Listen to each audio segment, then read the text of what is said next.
sommes debout là, nous lisons la parole de Dieu. Nous sommes dans Ecclésiaste, le chapitre 8, versets 16 à 17. Ecclésiaste, chapitre 8, versets 16 à 17. Je me suis appliqué à comprendre comment on pouvait être sage et j'ai observé attentivement les occupations des humains sur la terre. J'ai constaté que même en restant éveillés nuit et jour, nous ne pouvons pas découvrir comment Dieu agit à travers tout ce qui arrive ici-bas. Les humains peuvent bien se fatiguer à chercher. Ils ne les découvrent pas. Même si le sage affirme qu'il le sait, il n'est pas capable de les comprendre. Amen. Que le Seigneur te bénisse, nous reprenons notre place. Nous ajoutons encore Ecclésiaste, le chapitre suivant, le chapitre 9, le verset 11 à 12. Donc ici, Ecclésiaste 9, 11 à 12. J'ai vu encore bien des choses ici-bas.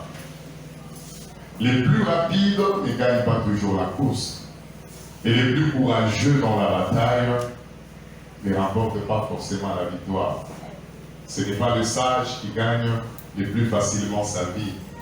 L'homme intelligent ne devient pas toujours riche et les savants ne sont pas forcément honorés. Dans notre livre, Bible là-bas, il est écrit car tout dépend pour eux des temps et des circonstances. Acclamons pour le Seigneur. Si vous voulez vous pouvez faire les gens de vous dans un ami ou à quelque chose, c'est quand vous voulez vous dans un ami. Voilà.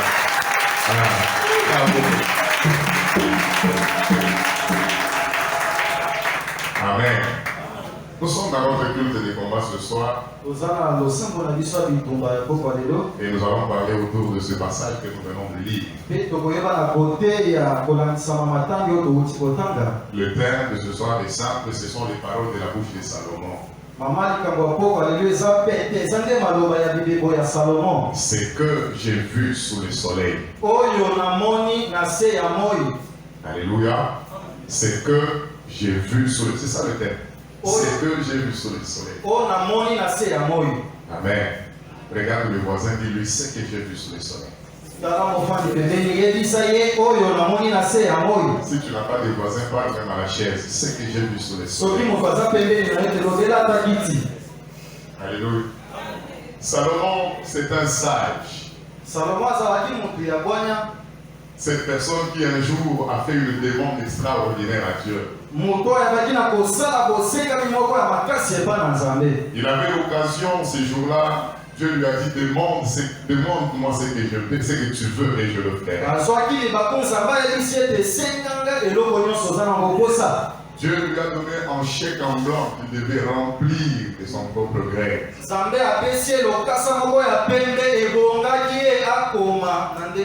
Moi je me suis dit aujourd'hui, si j'étais à la place de Salomon, je ne sais pas ce que j'allais demander. Dieu est omniscient. Non, il est omniscient. C'est-à-dire, il connaît ta pensée avant que tu ne puisses la penser. Il connaît ce que tu diras demain avant que tu ne puisses le dire. Parce qu'il est omniscient. Mais le Dieu omniscient est étonné par la demande de Salomon. Je prie ce soir qu'il y ait une personne qui fasse une demande qui étonne Dieu.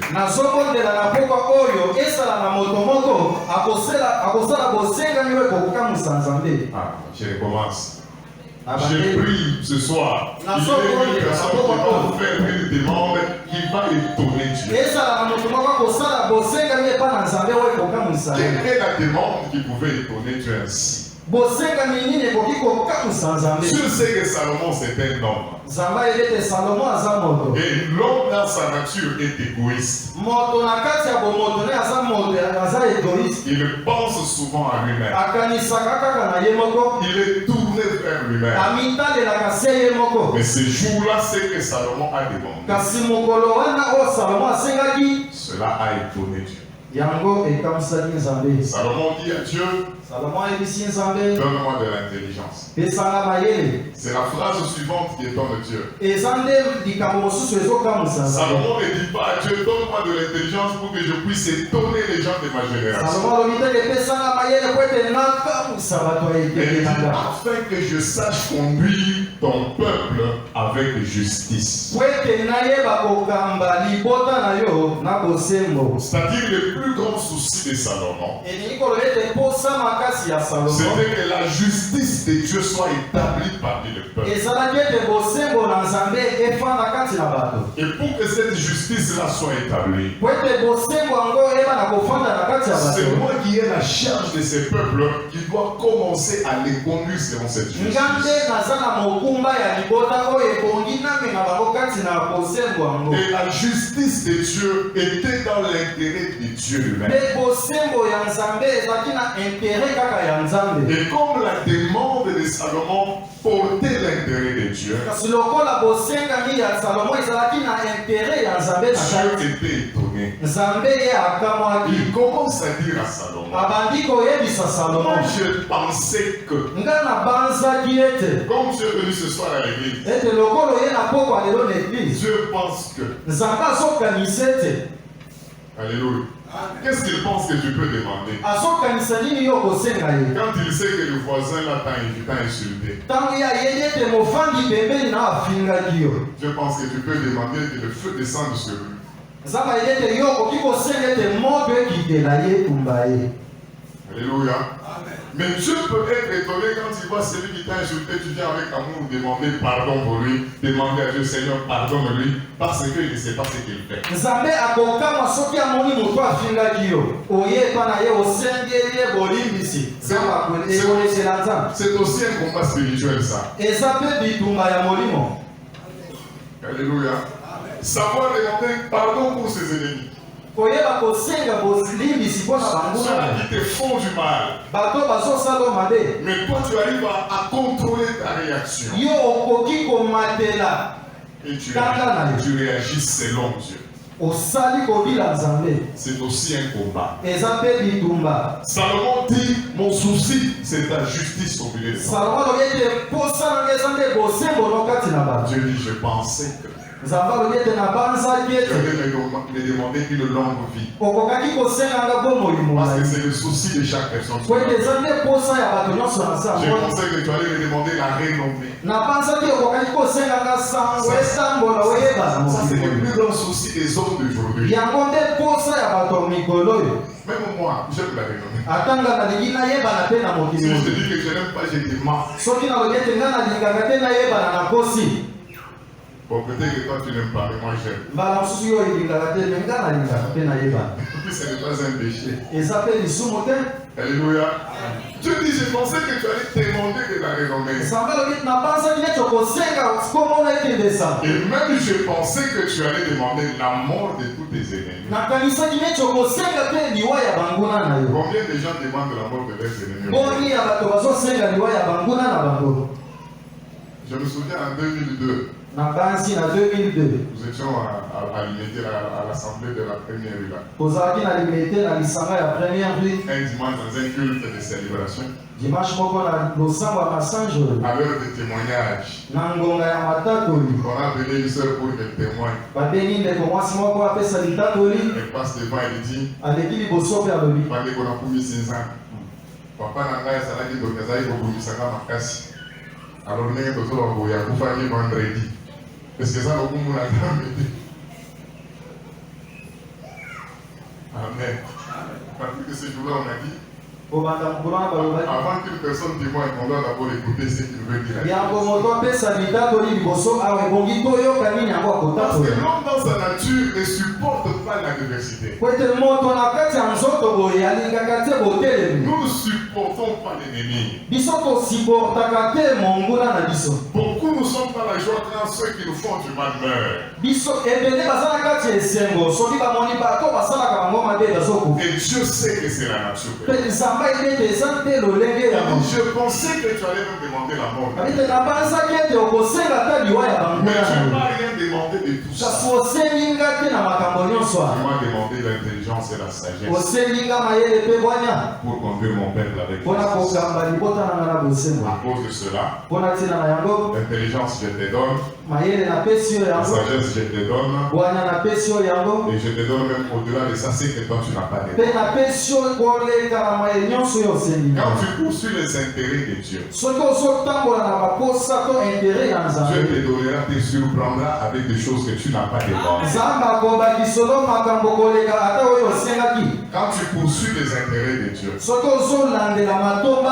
il y a des démons qui fuiront dans ta vie sans que tu les aies chassés. Parce que ce que nous faisons pour Dieu parle. Alléluia. Et Salomon est devenu sage. Dieu a dit avant toi, il n'y a jamais eu de sage comme toi. Et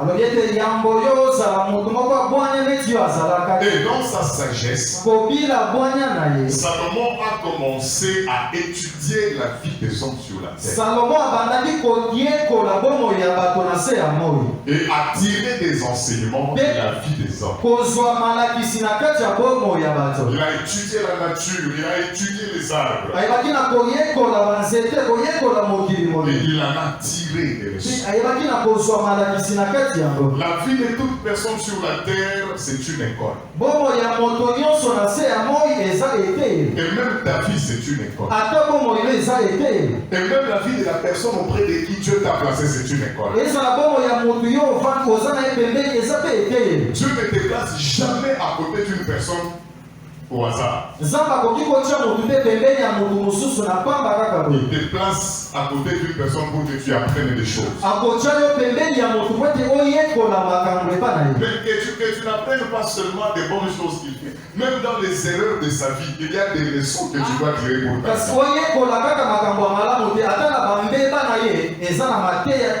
Un exemple de la terre. Ma soeur, tu peux avoir une amie. Et dans ses erreurs, elle tombe enceinte. Ses études sont bousillées. Au lieu que tu commences à te moquer d'elle, son erreur est une leçon pour toi. Pour que tu saches que si je fais aussi ainsi,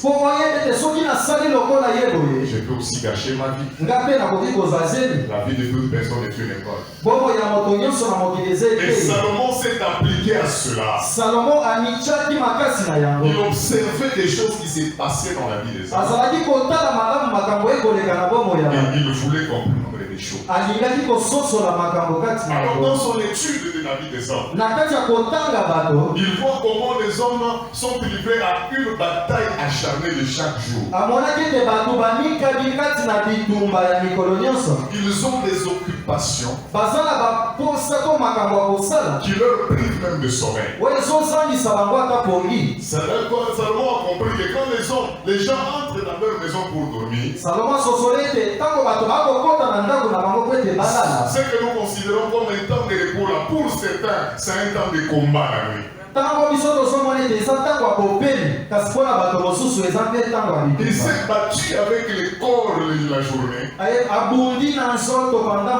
Et la nuit, il commence à se battre avec l'esprit. Il commence à se battre avec sa pensée. Et il dit, moi je voulais comprendre ça.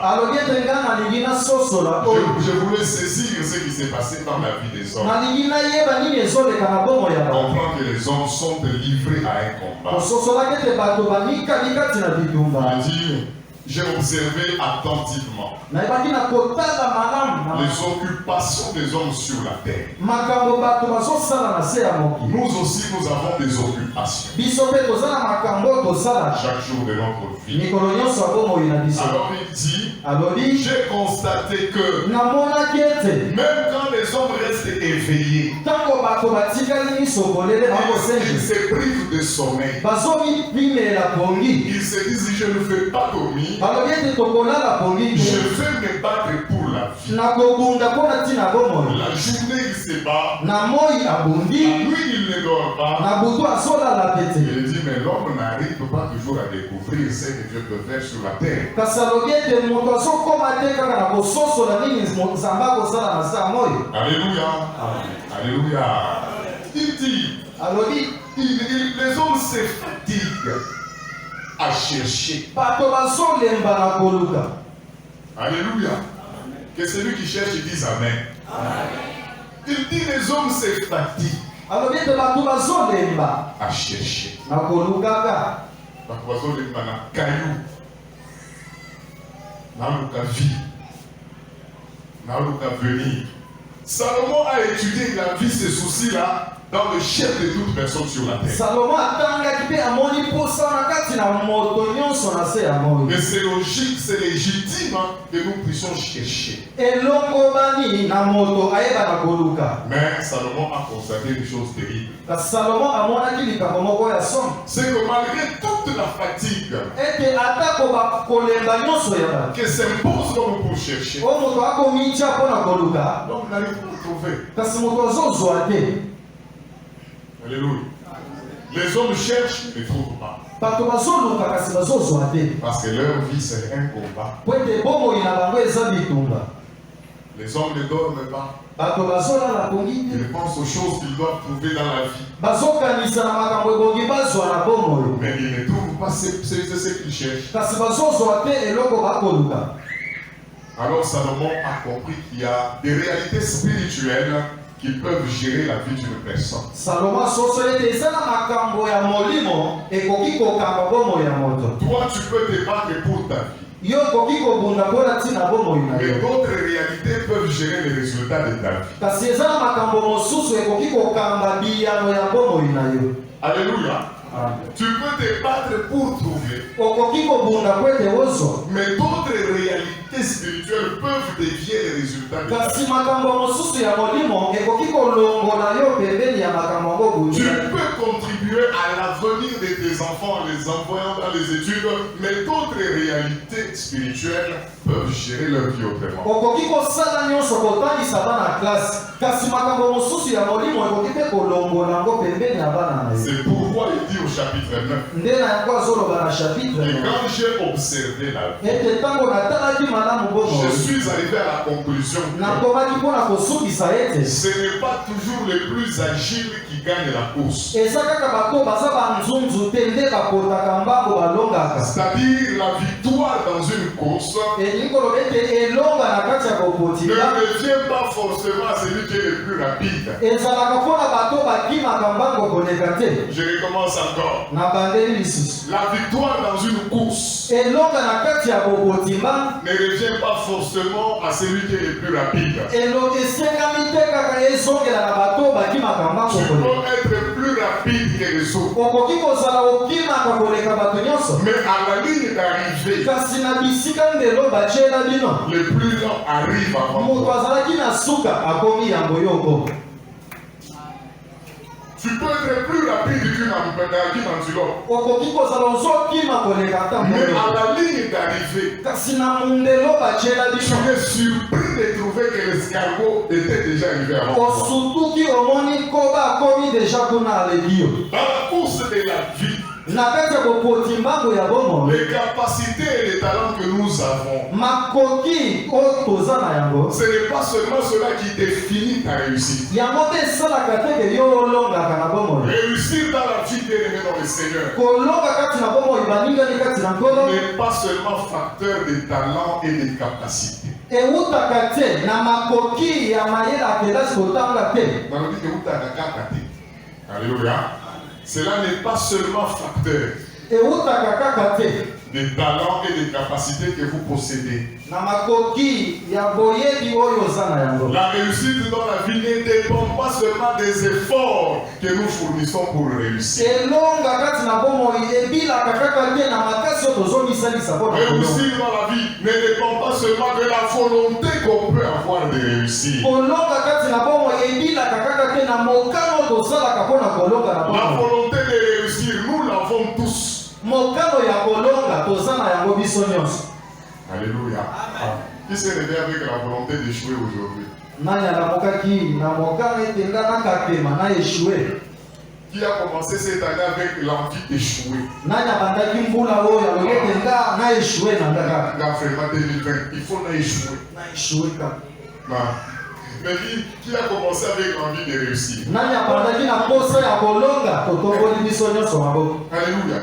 C'est une volonté qui est en nous. eza mokano moko eza kati na biso, Mais kasi réussir kasi kolonga ne dépend pas seulement de cette volonté. ezobila te kaka mpona mokano yango toza na. Salomon, en observant la vie des hommes, salomo nakotalaka bomoi ya il bato comprend qu'il y a des réalités spirituelles asosoli ete eza na makambo moko ya molimo qui influencent les résultats des efforts des hommes. oyo ezotindika biyano to bambano ya losambo ya bato. Les efforts, tu les fournis. makasi ozomisalisa, Mais il y a d'autres réalités kasi eza na makambo mosusu qui peuvent influencer les résultats de tes efforts. oyo ekoki kolongola biyano to bambano ya bokasi omisalisaki. Est-ce que nous sommes ensemble?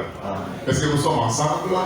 Alors il dit, abakisi j'ai vu que, namonaki ete j'ai vu encore bien des choses ici-bas. namoni lisusu makambo na se ya Les molimo. plus rapides ne gagnent pas toujours la course. bato bakotaka mbangu koleka bango nde balongaka te. Souvent, nous nous glorifions à cause des capacités que nous avons. mingimingi tomikumisaka mpona makoki kozalaka Mais tu nango, ne réussiras pas seulement à cause de ça. kasi okolonga kaka mpona makoki oza nango te. Au-delà de ça, tu dois chercher à savoir likolo yawo makoki na yo ebongi oyeba ete quelle est la loi spirituelle à laquelle tu es soumis. nini yango mobeko ya molimo oyo oza na se ya bokonzi Quelles nango. sont les réalités spirituelles qui gèrent ta vie? makambo nini ya molimo eza na kati ya kokamba bomoi na Si yo. c'est une loi démoniaque, soki eza mobeko moko ya elle bondoki va te placer sous l'autorité des démons. ekoyeba na kotia yo na se ya bokonzi ya Et bandemo. tous les efforts que toi tu feras, makasi nyonso yo kosala cette loi va influencer les résultats. nguya yango ekoyeba na kobebisa makambo Et yango. si c'est la loi divine de la parole de Dieu, soki eza mobeko ya bonzambe ya liloba ya elle te Nzambe, place sous l'autorité du Saint-Esprit. ekotia yo na se ya bokonzi ya molimo Et mosantu. quand tu es sous l'autorité du ntango Saint-Esprit, oza na se ya bokonzi ya molimo le mosantu,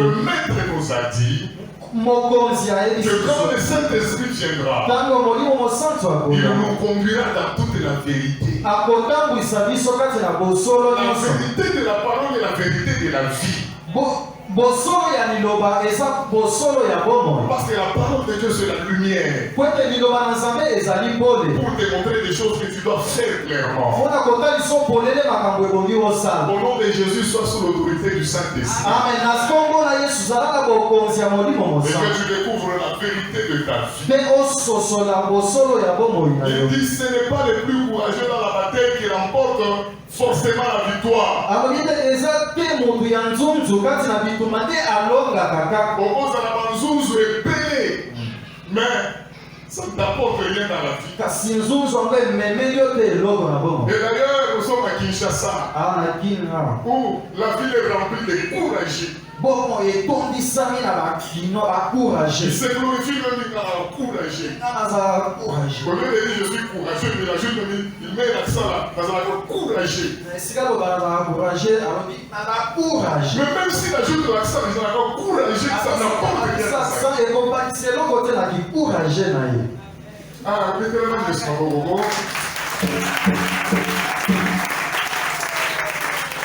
Il a ajouté un accent aigu, courageux. abakisi na mongongo makasi nazala kourage. Et chaque jour, il peut se réveiller très tôt le matin. mikolo nyonso akoki kolamuka ata 4 heures. Il peut partir de Kingasari jusqu'à Zando à pied, akoki kolongwa kingasani ake kino zando na makolo avec un fardeau sur la tête. na kifunda na monene na motu na Il ye. s'est dit à cause de la recherche, je vais même passer nuit là-bas. alobi ete mpona koluka na kotikala kuna nasongaka ata Mais sa après une année, kasi na nsima mbula molimo un courage courage, na courage toki quand vous nzunzu na faites ye le bilan de sa vie, soki botali malamu bomoi na ye son courage n'a rien ajouté. kinzunzu ebakisi eloko te.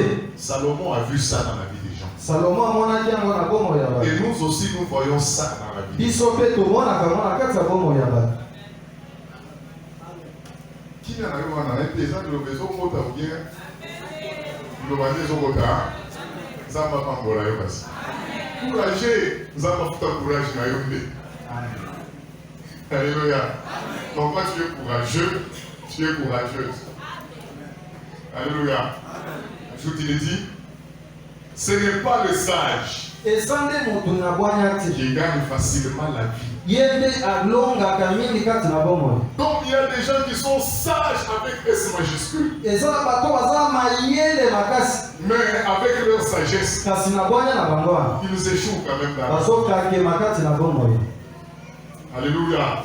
Il arrive au soir de sa vie. Akomi na pokwa ya suka ya bomoi Il na a ye des regrets. azolela na motema. Il savait qu'il était sage. Ayebaki ete azalaki moto na Les bwanya. autres lui ont dit qu'il était sage. Bato mosusu bayebisi ye oza moto na bwanya Mais kasi il finit dans l'échec. akakemi. Alléluia. Avec ta sagesse, Na bwanya na yo tu apportes des conseils aux autres. opesaka bato mosusu batoli Ils appliquent tes conseils. bazwi batoli na Et yo ils réussissent dans la vie. mpe bazolonga na kati ya bomoi. Et toi, tu restes seulement avec la publicité. Kasi yo otikali kaka na komikumisa Ngande mutu apesa ye baboule. nga nde nafula ye Opesa ye baboule. apesaka Et ye le bout babu de baboule. Et me met là de l'autre côté. Parce qu'il y a d'autres réalités qui peuvent gérer ta vie. eza na makambo mosusu ya molimo ezokamba bomoi na yo. Alléluia. Et nous sommes là, beaucoup de gens sont là en train de critiquer les autres. bato mosusu baza na mpona kotonga koseka bato mosusu Celui-là ne connaît rien. o anayebi kutu Tout ce qu'il fait là, c'est moi qui lui ai montré ça. nyonso azosala nga nde Oui, toi, nalakisa tu ye. lui as montré ça. Avec ce que tu lui as montré, il a réussi. Mais toi, avec tout ce que, toute la sagesse que tu as quand même échoué. yo olakisi ye kasi azolonga kasi bwanya etonde epa na yo ozolonga eloko te Et c'est frustrant. ezosala pasi. Voilà pourquoi là, nous avons des gens qui peuvent même passer. Quand tu vois quelqu'un parler à la télévision, toi tu cherches toujours les fautes d'orthographe. Les quoi? Les fautes d'élocution, des quoi? Le quoi en français. Il a mal parlé. lasona pakachala ye acheli Il ne sait même pas parler français. ase tutu ayebi yango Il parle très mal. Il est en train de tuer Molière. azokala kati ya koboma moto asala makambo ya Il français. parle mal, mais tout ne dépend pas de la connaissance du français que tu as. nyonso ezobila te na boyebi ya lopoto ozana Réussir dans la vie dépend aussi des réalités spirituelles qui te gèrent. kolonga na bomoi ezobila te na makambo ya molimo ezokamba yo. Alléluia. Alléluia. Utanga na ezaka mayele te. Azalaka mayele te, c'est vrai, mais il y a une loi eza na qui peut moto influencer ces résultats. ekoki kosala ete ye alonga. La joute dit, abakisi alobi l'homme intelligent motu na mayele ne devient pas toujours riche. akomaka kaka te mozwi. Je suis très intelligent. naza na mayele makasi Mon fils est très intelligent. mwana na nga aza mayele makasi. Il ne suffit pas seulement d'être intelligent. ekoki te kozala kaka na mayele Il faut que cette intelligence apporte quelque chose en plus dans ta vie. kasi ebongi mayele yango ememela yo eloko songolo kati na bomoi. Salomon reconnaît qu'on peut être intelligent, salomo ayebaki ete moto akoki kozala mayele mais on finit pauvre. kasi okufi mobola. Alléluia. Et le savant bato ya boyebi n'est pas forcément honoré. bango esengami kaka te bamemi ya bango. Qu'est-ce que le sage nous fait comprendre? nini motu na bwanya lingi asosolisa Il biso nous fait comprendre que dans la vie, azoyebisa biso ete na kati na bomoi nous devons comprendre que les capacités et les talents ne suffisent pas. ebongi koyeba ete makoki to boyebi yango moko ekoki te. Mais au-delà de ce que tu as comme force, comme capacité et comme talent, kasi likolo ya oyo okoki kozala yango lokola mayele lokola makoki cherche à comprendre quelle réalité est en train de te gérer. sosola nini yango makambo nini eza na kati ya kotambwisa to kokamba Il yo. dit car tout dépend kasi alobi ete nyonso ekobilana des temps et des circonstances. ya ntango mpe bileko. Cela veut dire qu'on peut faire l'effort. On peut se fatiguer à chercher. On peut se fatiguer à étudier. Mais le temps et les circonstances peuvent te défavoriser dans la vie. Cette phrase-là, dans la version française courant, il est dit, car chacun peut avoir de la malchance. C'est écrit dans la Bible. C'est-à-dire que tu peux faire des choses, mais sur toi, il y a la malchance. Et la malchance, c'est une réalité spirituelle qui combat la vie de beaucoup de personnes. Quand elle est là, elle va même couvrir tes capacités. Au point qu'on ne les verra plus, mais on cherchera toujours à connaître des défauts. Mais au nom de Jésus, ce soir le Seigneur te fait grâce afin que toute réalité maléfique qui orientait ta vie autrement, que ces réalités-là soient détruites. Et que la réalité du Saint-Esprit oriente ta vie dans la bonne direction. Pour qu'à la fin de tes jours, tu ne meurs pas avec des regrets, mais que tu meurs en souriant. Et que tu déclares comme Paul, j'ai achevé ma course. Cela veut dire ce que je devais faire. Je l'ai fait. Les résultats que je devais avoir, je les ai eus. Aucune puissance ne m'a désorienté. J'ai combattu le bon combat. On ne peut bien combattre et dire que j'ai combattu le bon combat que quand on a combattu et qu'on a vaincu. Mais si tu es vaincu, c'est que tu n'as pas combattu le bon combat. Ce soir, au nom de Jésus, entre dans le registre de ceux-là qui combattent le bon combat. Engagés dans le combat de la vie, et nous sortons toujours plus que vainqueurs. Parce que c'est pour ça que Jésus est venu. Alléluia. Nous sommes, beaucoup de personnes, nous sommes comme la RDC. Potentiellement riches. On fait la publicité, c'est un scandale géologique. Mais dans la réalité, malgré tous les potentiels qu'a ce pays, il y a d'autres réalités spirituelles qui nous gênent. Et parce que nous sommes au Congo, nous subissons aussi les affres de ces réalités-là. Voilà pourquoi la Bible nous recommande de prier aussi pour le pays. Sinon, les réalités du pays vont aussi annuler tes efforts. Et Dieu n'aime pas que tu travailles en vain. J'ai vu des sœurs de l'église critiquer une sœur qui s'était mariée. C'est la fois à frère, mon ami, vraiment, mon ami, il y a à cause de la malongate, mais il y a une réalité spirituelle positive qui conduit sa vie. Et toi, avec tout l'embouteillage de beauté que tu as, il y a une réalité maléfique qui te conduit. Ce n'est pas seulement la beauté qui te garantit le mariage. Il faut chercher à ce que Dieu te fasse grâce. Tu peux avoir de la malchance.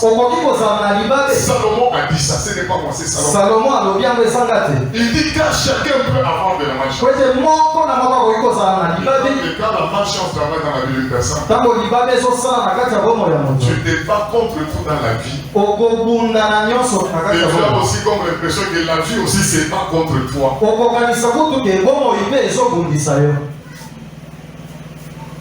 Alléluia. Alléluia. Alléluia. Qu'est-ce que Salomon fait nous dire ce soir?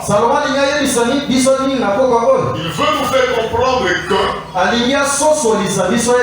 personne ne s'imagine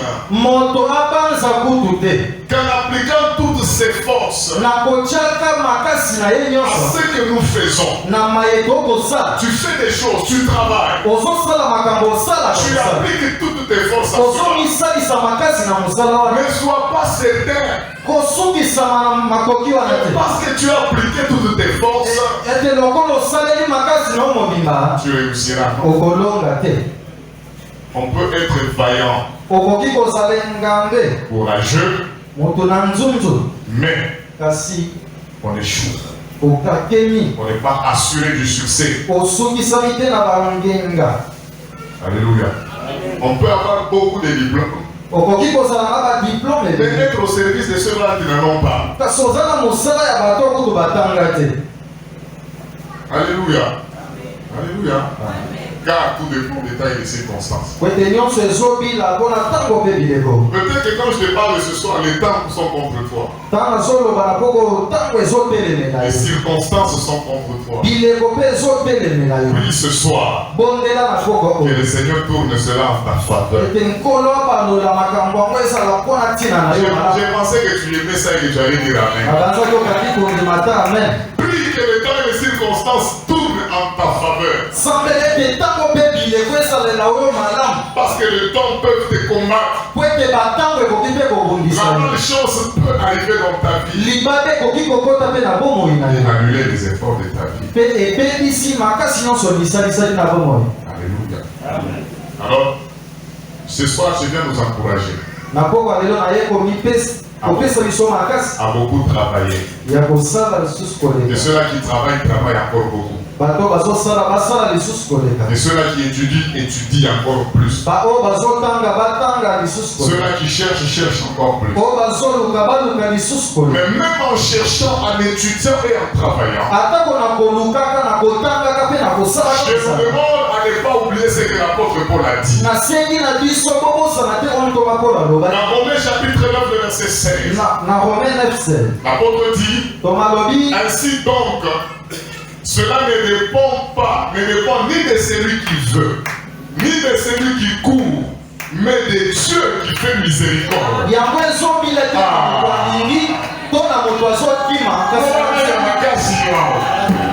Alléluia. Tout ne dépend pas de celui qui veut. Ce que tu cherches ne dépend pas de ta volonté. Les choses pour lesquelles tu te bats ne dépendent pas de la volonté que tu as de trouver. Tout ne dépend pas de celui qui court. Il y a des gens qui courent, et ceux-là qui ne courent pas comme eux trouvent avant.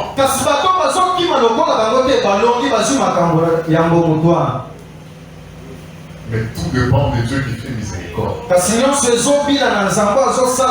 Ce soir, dans cette prière de combat, que Dieu te fasse miséricorde.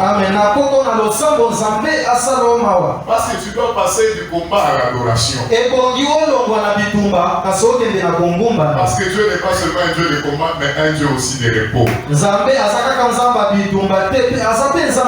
Il va t'accorder du repos au nom de Jésus. En français, pour cela, il dit, cela ne dépend donc pas de la volonté de l'homme. Cela ne dépend pas des efforts de l'homme. Mais tout dépend uniquement de Dieu qui a pitié. Que Dieu ait pitié de nous. Je disais que Dieu ait pitié de nous. Que Dieu ait pitié de toi qui cherches. Que Dieu ait pitié de toi qui travaille. Que Dieu ait pitié de toi qui étudie. Et que tu arrives à des bons résultats. Que la malchance n'agisse pas dans ta vie. Que la malchance n'agisse pas sur tes enfants. Je le disais le matin ici. Le 1er janvier 2020, beaucoup de gens se sont même endettés pour fêter bonne année. Et le jour du nouvel an, on a crié bonne année. On a dansé, il y en a qui se sont enivrés. Mais on ne s'est pas mis à méditer. Parce que bonne année 2020 n'est pas comme bonne année 2019. Bonne année 2020, c'est que c'est il y a 2019. Bonne année 2019, c'était le passage d'une année à une autre. Bonne année 2019, c'est que on l'a Mais bonne année 2020, bonne année 2020, c'était le passage d'une décennie à une autre décennie. C'est-à-dire tu ne devrais pas faire l'évaluation en termes d'une année. Mais le bilan, tu devrais le faire en termes de décennie. Et dire j'ai consommé 10 ans. Et dans les 10 ans que j'ai consommé, qu'est-ce que j'ai fait réellement? Quels sont les résultats que mes efforts ont produits? Alléluia. Alléluia. Nous sommes en train de traverser des décennies. Et nous ne nous rendons pas compte. Il faut que Dieu ait pitié. Pour qu'à partir de ce soir, nous ne cherchons pas en vain. La malchance combat beaucoup de personnes. Alléluia. Merci. Dans Philippiens chapitre 2, verset 13. L'apôtre Paul dit quelque chose que j'aime. Il dit car Dieu produit en vous. Je disais quand nous avons la volonté de réussir. Mais quand Dieu entre en scène, il produit la volonté. Il ne s'arrête pas à produire la volonté. Mais il produit en vous le vouloir et le faire. Tu n'as pas saisi ça. Mais c'est trop profond. Parce que toi tu as la volonté mais tu n'arrives pas à faire. Beaucoup de gens ont le vouloir mais n'ont pas la capacité de faire. Beaucoup de personnes ont des rêves. Mais ils ne vivent pas la réalité. Ce soir, au nom de Jésus, tu vas quitter le monde des rêves. Je disais, tu vas quitter le monde des rêves. Et le Seigneur va t'introduire dans le monde des réalités. Si c'est pour ça tu me dis amen fort. Tu me dis amen 3 fois. Alléluia. Il produit en vous le vouloir et le faire. Ça veut dire qu'il produit en vous le rêve et la réalité. Il y a des matins où nous sommes fâchés.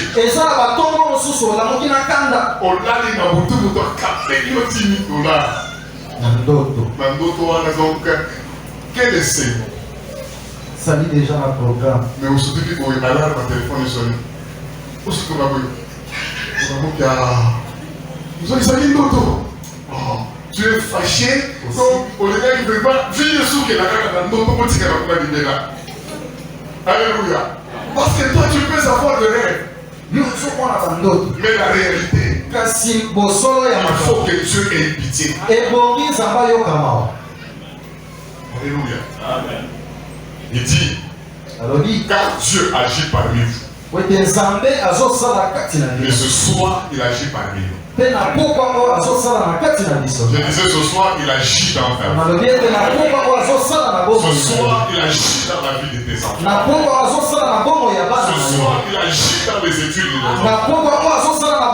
Ce soir, Dieu agit dans ton travail. C'est ce que je suis en train de te dire. Ce soir, Dieu agit dans ton travail. Ce soir, Dieu agit dans tes projets. Ce soir, Dieu agit dans cette église. Ce soir, Dieu agit dans la vie d'une personne. Et quand il agit, qu'est-ce qu'il fait? Il nous rend capables de vouloir les choses. Que Dieu te rende capable de vouloir les choses. Que Dieu te rende capable de vouloir les choses. Je disais que Dieu te rende capable de vouloir les choses. Quand Dieu agit dans ta vie, il te donne la capacité de vouloir, mais aussi la capacité de réaliser.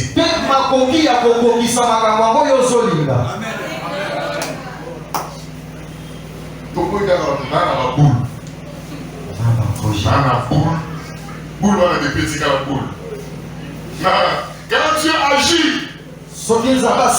il te donne la capacité de réaliser tes boules. Toi qui as les boules pour cette année, que Dieu agisse dans ta vie ce soir. Toi qui as des volontés pour tes enfants,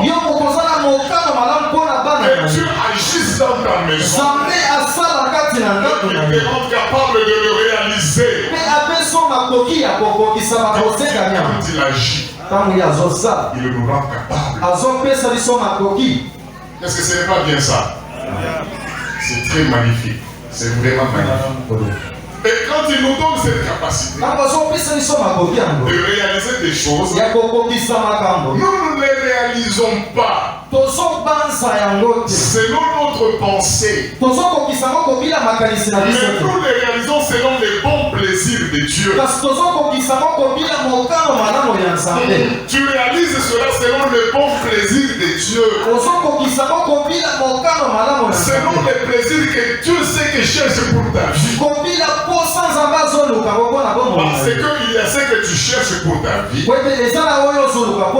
mais il y a aussi ce que Dieu cherche pour ta vie. Et ce que Dieu cherche pour ta vie est plus grand que ce que tu cherches pour ta vie. Que Dieu te rende capable au nom de Jésus. Quand il te donne la capacité de réaliser, tu réalises des choses selon son plan. Le plan de Dieu pour toi est merveilleux. Quand je te regarde, je vois le plan de Dieu pour toi est merveilleux. Quand je te vois dans cette église, je vois que le plan de Dieu pour toi est merveilleux. Le Seigneur te rend capable de vouloir et de réaliser. C'est vrai. C'est que tu auras un songe. Je disais cette nuit, tu auras un songe. Et après tu diras à tes frères, vous aviez pensé me faire du mal, mais Dieu l'a changé en bien. Parce que le rêve de Dieu, parce que le rêve que Dieu nous donne, ça ne meurt pas dans la tête. Ça doit sortir. Et un jour tu seras sur le trône de Dieu des morts. Et Dieu dépose un rêve dans ton cœur. Et que toute réalité maléfique s'arrête au nom de Dieu. Bienvenue dans le Seigneur ce soir. Quand tu observes ta vie comme Salomon, qu'est-ce que tu vois? Le thème de notre message c'était ce que j'ai vu sous le soleil. Tu es trop distrait à observer la vie des autres. Observe ta propre vie. Et tire des enseignements. Quelles sont les réalités qui gèrent ta vie? Que le Seigneur t'en délivre ce soir. Et qu'il agisse dans ta vie. S'il y a quelqu'un qui désire que Dieu agisse dans sa vie ce soir, il se tient debout. Nous voulons voir Dieu agir au milieu de nous. Je disais, nous voulons voir Dieu agir au milieu de nous. Je n'ai pas encore arrivé. Je disais, nous voulons voir Dieu agir.